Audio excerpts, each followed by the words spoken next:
It's about time! The moment we've all been waiting for. A show for all the young people. Para sa kabataan, tinig ng kabataan. It's all about your voice, your thoughts, and your views. Voice of the Youth TV.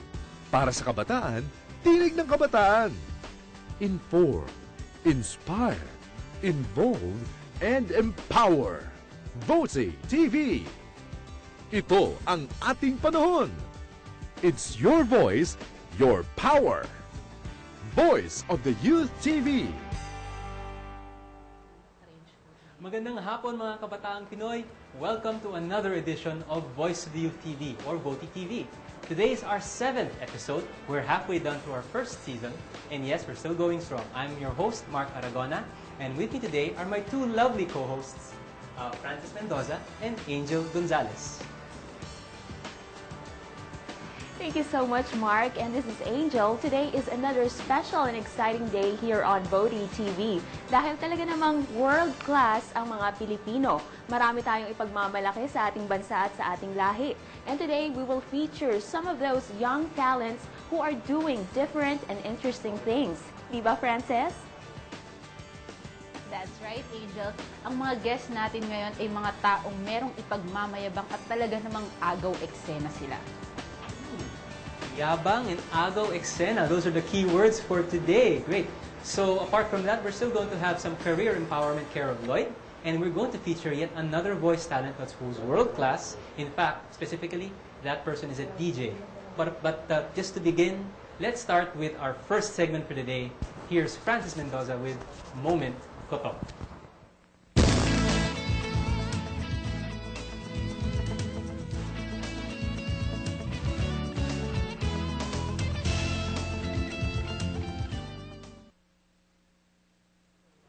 Hello again, everyone, and welcome to Moment Koto.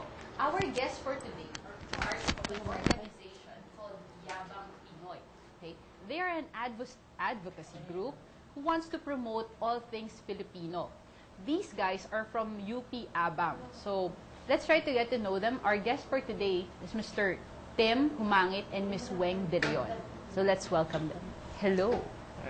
Yan, hello. So, you have to tell us this. What is Yabang Pinoy? Yabang Pinoy is an advocacy campaign that promotes Filipino pride and culture among the youth. It started a few years back.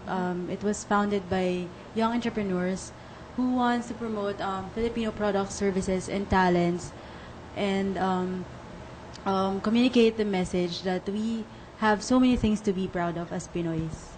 So, how did you get into Yabang Pinoy?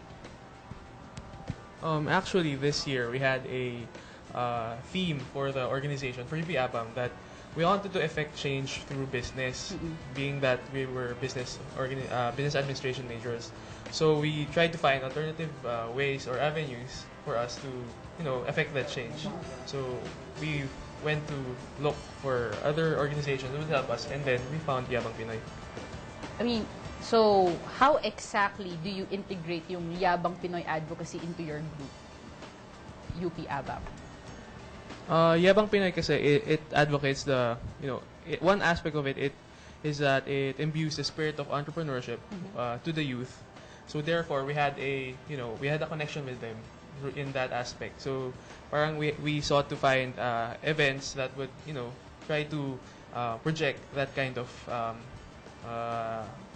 connection to the youth, so that we could communicate the message of Yabang Pinoy to the UP community.